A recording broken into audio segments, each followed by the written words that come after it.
Good evening. As we speak, our nation faces a multitude of challenges. One of the issues we've been mulling over at the Institute for Policy Studies is the state of the progressive movement under the Obama administration. Now, as progressives, I think we're in a very precarious situation.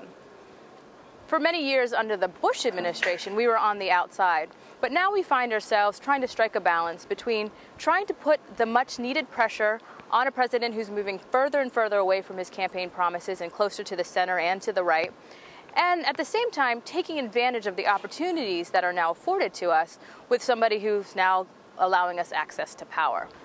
Unfortunately, there's been a certain amount of complacency and debilitation in the progressive movement.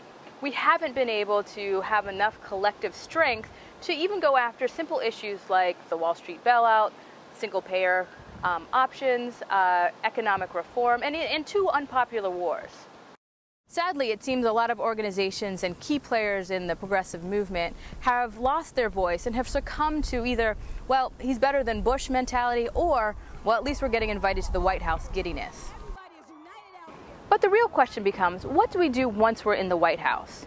Do we completely lose our voice in fear of sounding too much like we're attacking Obama like the right wing? Or do we become a mouthpiece or just a cheerleader for the administration? Or is there another option? At the Institute for Policy Studies, we have decided to use an inside-outside strategy.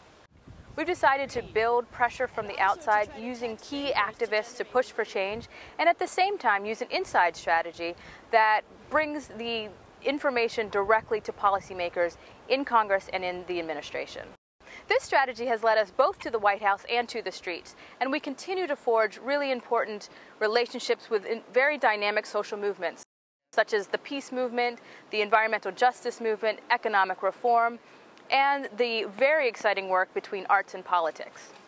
So while the hope of yesterday have been supplanted with the political reality of today, we invite you to continue to look to the Institute for Policy Studies for our research, writing, filmmaking, and social media as we take on these issues.